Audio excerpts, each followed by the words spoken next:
Temps d'arrêt, le podcast sur l'art et la science du coaching, animé par Coach Frank, présenté par Better Sport. Bienvenue à Temps d'arrêt. C'est quoi un peu les outils que tu as utilisés pour revenir fort justement de cette pause-là? Parce que là, en plus, puis là, je viens juste de prendre ça au vol, mais il y a plusieurs athlètes qui sont en pause. Je parlais à des gens de judo ce matin, mais là, ils n'ont pas de compétition depuis un certain temps. La première fois qu'ils vont venir à la compétition, il va y avoir des petits des papillons un petit peu dans l'estomac. Donc, il faut avoir certains outils. T'en as-tu quelques-uns peut-être à partager? Ben, c'est certain que, écoute, il y a plusieurs choses qui peuvent être faites. Première des choses, même si j'étais blessé, même si j'étais en pause forcée, j'essayais quand même de trouver des façons d'avancer. Ça, je pense que c'est la priorité. Tout athlète en ce moment, tout sportif devrait chercher comment je peux avancer, même si je n'ai pas de compétition, même si je n'ai pas accès au lieu d'entraînement habituellement, même si, bref, je n'ai pas accès aux entraînements d'équipe, comment je peux avancer? Et moi, dans le fond, ça a été le putting. Donc, le putting, je peux quand même faire pratiquer mes coups roulés au golf, même si j'étais blessé au coude, parce que ça ne me mettait pas une pression dessus. Puis, fait que j'étais capable de travailler beaucoup ma très short game, donc des petits chips autour du green, mais aussi mon putting surtout. Donc, ça a été un gros avantage. Ensuite, qu'est-ce que j'ai fait? Ben, moi, j'avais un événement en particulier qui s'en venait là. Je t'ai parlé de mon tournoi, donc je l'ai visualisé. Je me suis préparé.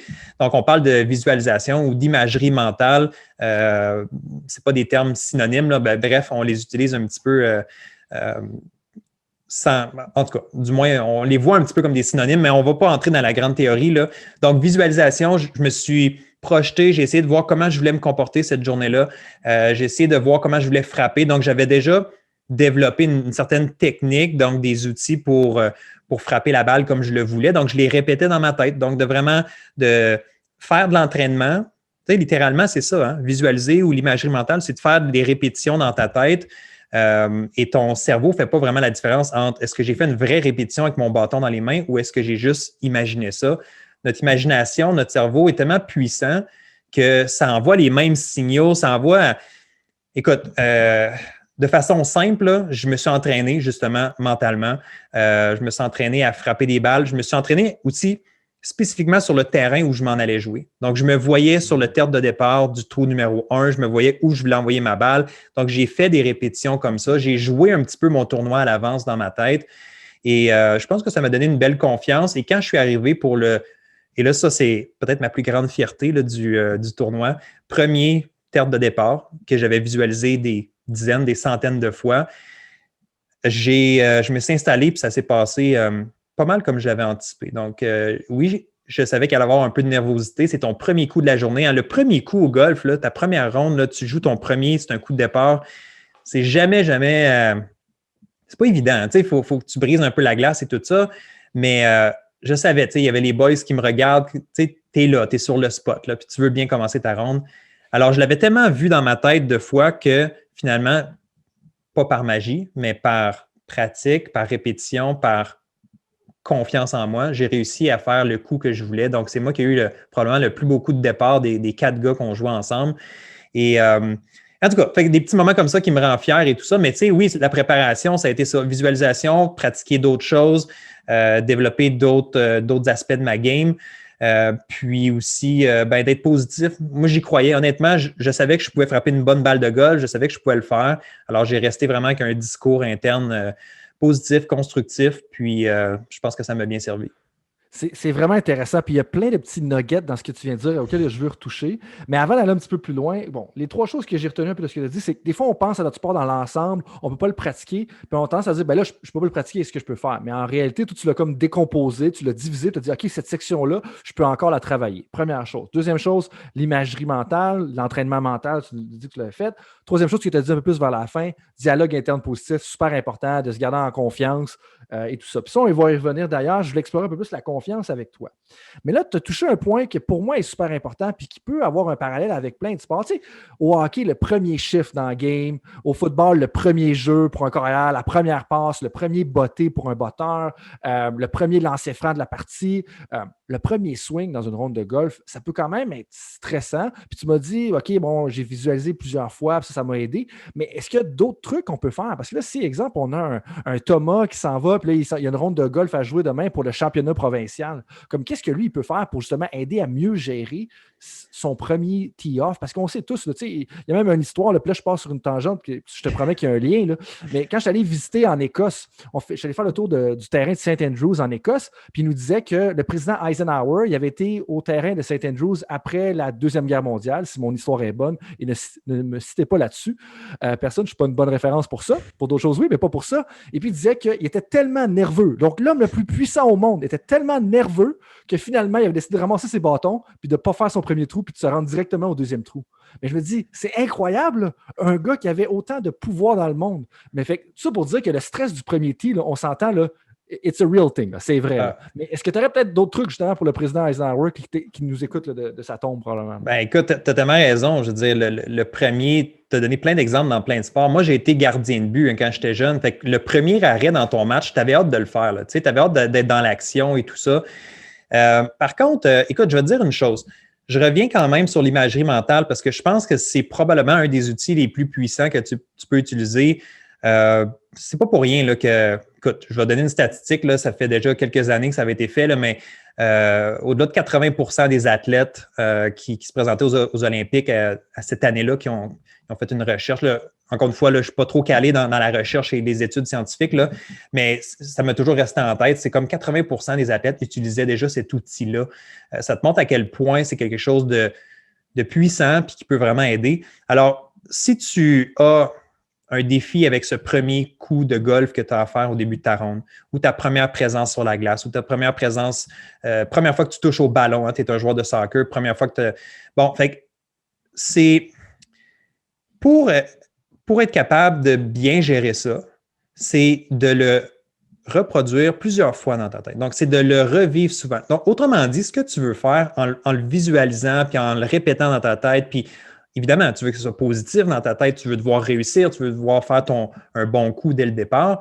Mais plus tu le fais, plus tu le répètes dans ta tête, qu'est-ce qui va arriver le jour où tu es là? C'est ton départ de ta compétition, de ta game, et là, c'est le moment que tu as attendu. Qu'est-ce qui va arriver? C'est que tu vas avoir tu connais un peu le sentiment de déjà-vu. Hein? Tu sais, je sais c'est quoi ça, je sais c'est quoi ce moment-là. Je l'ai vu comme je disais tantôt, je l'ai vu des dizaines, des centaines, des milliers de fois dans ma tête.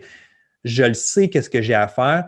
Je sais que je suis prêt pour le faire. Donc, pour moi, c'est probablement une des meilleures façons. Tu sais, puis c'est comme gérer une peur ou une situation difficile pour toi. Ben, au lieu de l'éviter, tu essaies de la répéter, tu essaies de devoir bien répondre à cette situation-là plusieurs fois. Puis quand tu arrives pour le faire, ben, c'est juste une fois de plus. Oui, c'est en vrai, oui, c'est dans la vie, puis tu es là, puis c'est pas juste dans ta tête, mais il y a des références. Parce que tu l'as répété tellement de fois, ça devient un peu plus normal. C'est un peu ça que je veux dire. Tu sais. Puis l'autre chose que j'ajouterais à ça, qui peut vraiment aider, puis que je suggère aux gens de faire, puis je pense qu'ils le font déjà, mais peut-être de le prendre un peu plus au sérieux, c'est ta préparation avant ton premier coup. Je m'explique. J'ai joué cette journée-là. Je savais que le premier coup, le coup de départ, bon, c'est le premier, tout ça. Mais j'ai frappé une demi-heure avant, une demi-heure, une heure avant, je suis arrivé au terrain de pratique et j'ai frappé des balles. J'ai testé mes coups, j'ai frappé mes drives, mes fers et tout ça. J'ai fait du putting. Donc, c'est important pour moi, là, un petit truc, là, un petit hacking, si on veut, là, comment tricher un peu ton cerveau, c'est que ton premier vrai coup de la journée, c'est pas lui sur la terre de départ au numéro 1. C'est sûr que tu as fait au driving range, au champ de pratique. Même chose qu'un joueur de hockey. Ma première présence sur la glace ou gardien de but, mon premier arrêt dans le match. Ben, au lieu de voir ça comme c'est mon premier arrêt, commence donc dans l'échauffement. Dans l'échauffement, là, sois sérieux, sois concentré, fais tes premiers arrêts, fais tes erreurs si tu as des erreurs à faire ou tu sais, c'est sûr que tu ne peux pas toutes les arrêter et tout ça. Mais ce que j'essaie de dire, c'est qu'au lieu de mettre une emphase tellement grande sur c'est le premier coup, c'est ma première présence, c'est le début de la compétition. Non, ta compétition est déjà commencée par l'échauffement, par ta routine dans ta journée, tout ça. Donc, essaie d'aller un petit peu, je veux dire, dédramatiser ce moment-là bien précis. Puis, ça va peut-être faire justement baisser un peu la pression, puis ajouter avec ça un discours directif, directif positif. Comme moi, je suis prêt, je sais ce que j'ai à faire, concentre-toi plus peut-être sur ton exécution ou sur l'endroit où tu veux envoyer ta balle si tu es au golf. C'est difficile là, parce que je donne plein d'exemples de soit sport de golf, de hockey, de soccer, mais le principe est le même. C'est qu'est-ce que j'ai à faire, puis de te concentrer là-dessus, puis de te rappeler ultimement que tu es prêt pour ça. De te rappeler que tu as fait le travail, que tu t'es entraîné, que en principe, que tu n'as pas lésiné sur les efforts, donc tu vas réussir. Ouais. Fait que ce que je comprends, moi, c'est d'un, le normaliser, puis ça, tu l'as bien mentionné, je pense que c'est très clair. Ouais. Et l'autre façon que j'aurais de le dire, ça serait de le désamplifier un petit peu, parce qu'en le normalisant, ça devient de moins en moins gros, et ce n'est pas, exemple, le premier arrêt que tu vas faire ou la première swing que tu vas faire. Mais là, il y a une chose que je n'avais pas pensé parler, mais qui me semble intéressante. Tu disais un discours directif positif. Qu'est-ce que tu veux dire par directif? Je pense que tu l'as expliqué, mais je ne suis pas sûr d'avoir compris à 100%. Discours directif, c'est justement, donne-toi des directives, parle-toi, tu sais, c'est de te concentrer, c'est de te donner un message clair, net et précis, c'est-à-dire, OK, mettons là, on va rester avec l'exemple du golf, ben, tu as ton premier coup de départ à faire, mais ton discours, c'est pas juste de dire, tout va bien, tout est beau, je suis prêt, oui, mais aussi de dire, OK, respecte ta routine. Installe tes pieds. Tu sais, comme sois très concret, très appliqué sur ce que tu as à faire, sois très engagé sur les actions ou ton processus. Et ça t'évite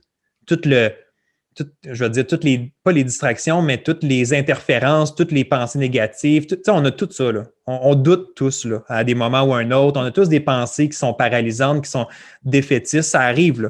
Mais quand tu es tellement concentré sur qu'est-ce que j'ai à faire, sur ma petite routine, sur les choses qui m'aident à bien performer, bien, forcément, ça bloque un peu le reste. Ça enlève un petit peu plus le stress, ça enlève un peu l'importance du moment. Donc, un discours directif, c'est plus ça. C'est qu'est-ce que tu dois faire? Concentre-toi là-dessus. Puis positif, évidemment, dans le sens que je veux envoyer la balle à, je sais pas, mon premier trou, c'est 150 verges que je veux l'envoyer. Bien, parfait, j'utilise mon fer X.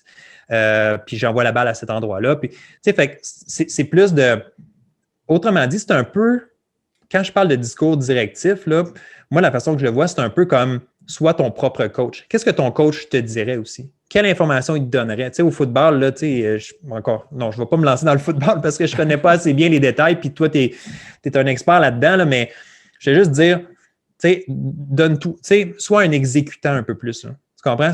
Exécute ce que tu as à faire, puis laisse le résultat prendre forme finalement. Puis en principe, si tu fais bien, encore une fois dans mon vocabulaire, moi, si tu fais bien ton processus, le résultat, la récompense devrait être au rendez-vous, mais on ne peut pas le garantir à chaque fois. Mais quand même, si tu es bien dirigé, si tu es bien concentré, si tu as tes pensées sur les bonnes choses, en principe, tu devrais être récompensé à un moment ou à un autre.